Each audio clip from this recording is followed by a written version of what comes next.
Kasalukuyang nagtatrabaho pero nagpa-Facebook lang naman at nag-i-email. Iyan, kunwari, ang daming ginagawa pero wala pa rin naumpisahan. Yan ako! Ngayong linggo, mga kababayan, wala naman ako nagagawa. Tambay lang ng tambay dito. At Facebook ng Facebook. Ayan si Jen, nandito ako sa kusina. Anong niluluto ba, Jen? Apa ito? Kiling-kiling. Okay. Nagkakaintindihan naman kami sa kabila ng pagbabaha sa Indonesia niya at pagbabaha sa Philippines ko. Ito, ang aking soup na niluto this morning sa pagkakamali ko ng paggawa ng mashed potato na uwi siya sa piniritong potato. So, ginanon ko na lang siya. Si Jen ulit.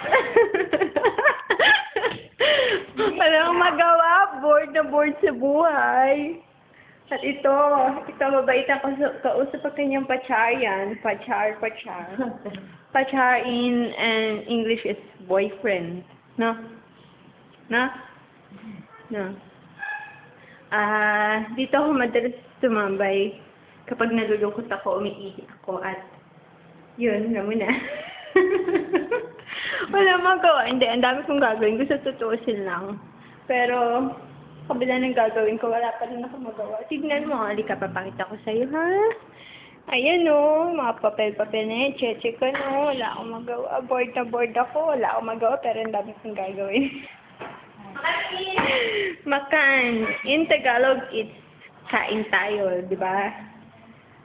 Di sini, it's called makan. Ito si Jen. Harap! Cantik ya, cantik.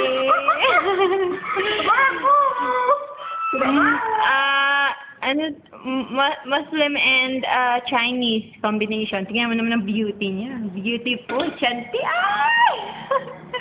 Gusto tuloy makakain na kanyang nilutong mi. Yan ang common na pagkain dito, mi. Na hindi ko naman makain kasi bawal daw sa akin. Bakit kaya? Alam ko na. Dahil sa gastro issue ko.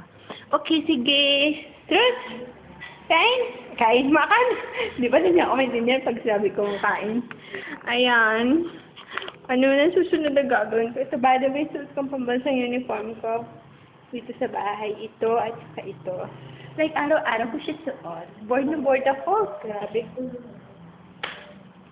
Wala akong magawa. Samantala, ang dami mga tao dito. Pinakausap ng boyfriend, naglulungkot ng pusan. Kasi may isa din kumakain, naglulungkot ng pusan. Ako nagtatabaw kunwari, pero naman ako malungkot. Ay, malungkot ako. By the way, titigil ko na itong kalokohan na to. Yun lang. Paalam. Tagal. Bye!